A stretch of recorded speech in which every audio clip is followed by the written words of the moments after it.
squad, kicking it off from the top, man. Story number 1, wicked and wild situations, man. And this one right here, this happened to me today, right? And it was crazy how the whole day moved because I ended up running into 2 people that I knew from when I was probably like 10, 11, 12 years old from Pee-wee football days. You get what I'm saying? So boom, I goes to the store, I'm ready to grab my blunts, whatever the case may be. I walk back out. So as I'm walking out, I'm walking up to the gas station for real to grab me something to drink. Whole time I see a dude with like a hoodie on, a ski mask, and he riding on a bike. He shoot past me, but as soon as he shoot past me, he turn around, he say, V. I turn around, I'm like, oh, what the fuck? Whole time he pull his mask down. It's my home. Oh shit, what was going on? I dabs him up, we sit right there, we start talking. So now, I ain't know that he had been locked up, you feel what I'm saying? Because when I known him back in the day, he was cool, just like we all was, because like I told you, we was 10, 11, 12 years old, we all kids. So boom, whole time he like, yeah, man, you know, just left a little job interview for real, try and get my 1-2, try and find my way out here. I'm like, shit, man, you know how I go. It's life, we all gonna shake back. He like, yeah, I just came home from doing 5 years. I'm like, damn, for real, where they had you at? He started telling me how, you know, they had him a little bit of everywhere, moving him around, whatever the case may be. So I'm like, damn, that's crazy. So whole time, we get to talking for a couple of minutes, you know, just catching up or whatever. So I'm like, man, what's one of the craziest things you said? Now, like, man, look, right, over the jail, it was this couple over there. We all know what that means. So now they had modeled themselves after another set of dudes who was a couple in the system, but they was well known. They was like legends in the system for always having drama, always going to war, always starting something. They just always had a lot of toxic stuff with them. So these 2 burnt out fools, they want to model themselves after these guys. So now that they younger, they doing everything that the older guys used to do back in the day. So now, long story short, you know how the relationship is.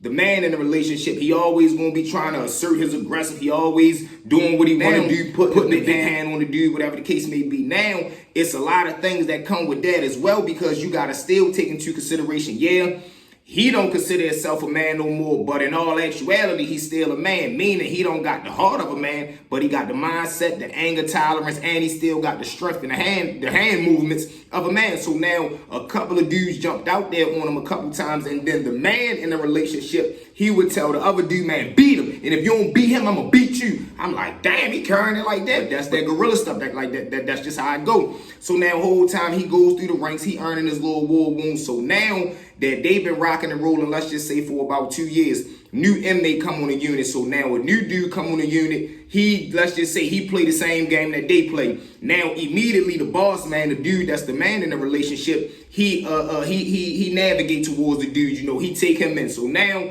the man got 2 of them too. You feel what I'm saying? So now that they all working as a little 3-way party, the dude who was with him from the beginning, he started getting jealous because he's saying that the man is taking more of a liking to the new guy. So now he kind of like trying to bully him, I guess, in a sense. As crazy as this sound, right? He's trying to bully him and make him feel like, man, you're not number one, I'm number one. So now he say whole time one day they all in the day room, things get out of proportion for real. The boss man or the big fella, he asks the new guy to go grab him something from the cell. The day one dude that been with him, he get mad. No, I'm going to go get it. So he go upstairs, but as he ready to go upstairs to the cell and grab it, the new dude start putting up a commotion. He ain't asked you, he asked me. They start getting into a fuss. The little dude who was the day one guy, I told y'all he's still a man and he done already fought and he been locked in with the dude for 2 years. So he know how to move on penitentiary time.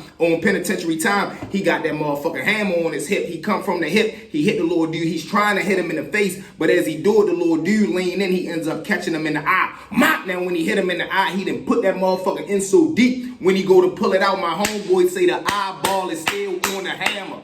He say the eyeball is still on the goddamn hammer. He say, man, the whole day room go crazy. Man, what the fuck? Whole time now the little dude, I guess, I don't know if adrenaline took over him. I don't know if the goddamn eye coming out took over him. He ends up collapsing. Boom. Now, when he do that, he turns around and looks at the man in the relationship with an eyeball hammer in his hand and tell him, before I let anybody else fucking have you, I M1 him and I M1 you. Now, the man in the relationship, he's so throwed off like, man, you done lost your goddamn marbles. He just cracked him. He hit him 2 times with the big hand. Now the day one dude, he gets knocked out cold. Boom, he falls to the ground. Now, of course, by time all this is happening, all the commotion, you can see everybody running, his blood all right here. The CO that's in the bubble, she see what's going on. Of course, she called back up because it's a female. They come in there with the goon squad, bang that mace, they dumping dudes on the head. They go ahead, lock everybody up, get the 2 suspects, get them up out of there. Everybody else go to their cell. I'm like, yo, that's crazy. And then he said on top of that, the audacity. Now, mind y'all, as he telling me this whole story, I'm just sitting there looking like, what in the goddamn? Because it's crazy how far people will take this goddamn game that y'all playing. Because still remember, these 2 men supposedly came in the system as gorillas, tough guys, head busters. Now y'all in here playing this goddamn soap opera game. But y'all know the motto, man, wicked and wild situation. And he said before he left the system, they were still together. And of course, guess what? They gone in the history books now, just like the first little old heads who they was modeling themselves after. Crazy, yo. But with that being said, fam, now we got 2 set of homeboys, right? They all come from the same block. Now, on this block, it's probably 30 little dudes out there, all of them sell grass. Now, these 2 dudes, though, that we specifically talking about, they homeboys. So let's just say both of them get $5,000, right? They both of them got 5 stacks. Now, they both got a decision to make because they both hustle and sell the grass. Now, you can buy the Zai, which is top grade, top shelf, and it's going to cost you a lot more. Or you can buy what we call Lowe's. Now, the Lowe's is still good, but it's cheaper, a.k.a. Lowe's. So now, one of the homeboys, he want to fit in and he want to be the Zaza, man. He spend, let's just say, $3,500. The other little dude, he say, man, I'm a hustler. I'm going to get the Lowe's and I know I'm going to do my finesse. He spent $1,000, $1,100, maybe even cheaper than that. So he got his pound, the other little dude got his pound. So off the break, the homeboy that got the Zai, he already starting off with envy and jealous. Like, man, what the fuck? You already got more money than me. Why you ain't get the Zai?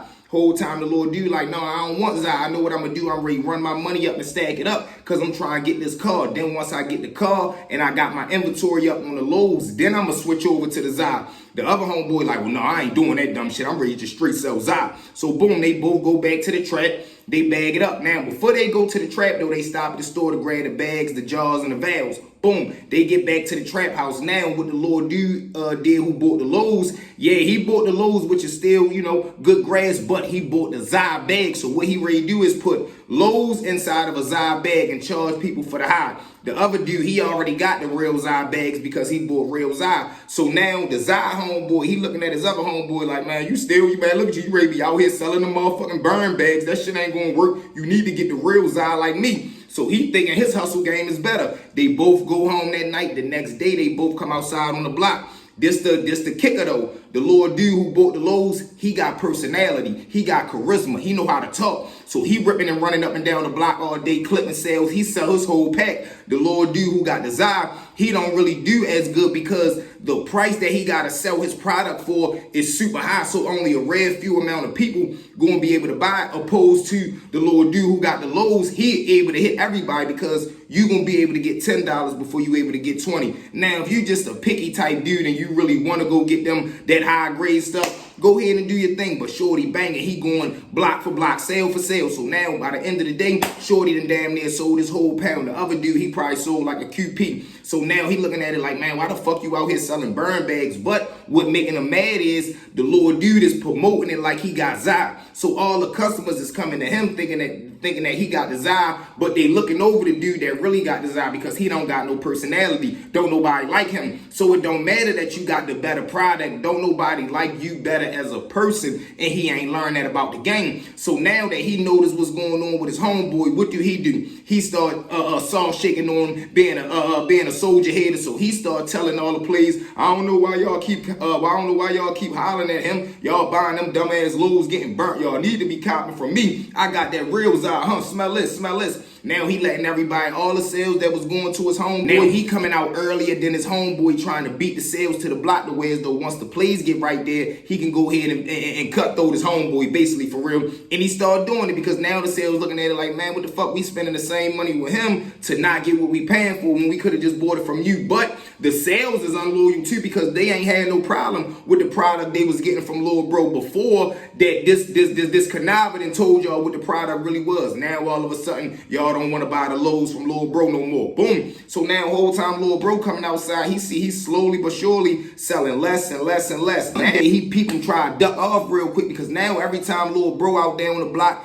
he don't want to hit his plays right there. He's serving him around the corner, trying to have him to meet him in other places for real. So now one day he dip off around the corner, little bro spot him, he follow him, he see him bip his old play, he like, oh, all right, I see what time it is. When he come back around the corner, he press down on him, he like, man, bitch, you's a duck, I see what the fuck you did, man, you hit my plays, and I seen you try to duck off around the corner, it's cool. Whole time just so happened a couple days later, he runs into that same cell, he like, damn, the fuck, you don't fuck with me no more? He like, nah, man, your homeboy told me you ain't had a real eye, bro, no disrespect, but I'm paying top dollar, I gotta get my money's worth. So now he like, that's what it is. Okay, I figured it was something. I knew he had backdoored me, but I didn't know he took it that far. All right, say less. And you still got to look at it like you taking money out of my mouth, and I got a son to feed, so you taking money out of his mouth too. Whole time he come out on the block the next day, he heated, he furious. Soon as he see his homeboy, he pressed down on him. They get into a big argument, and they end up bumping. My butt. Lord Shorty, he ended up losing the fight, I ain't gonna lie, but he don't want to lose. He go in his pocket, whip that little pocket hammer out, hit his homeboy in the neck. Homeboy get off of him, he gets on top, he go to stand over top of him, but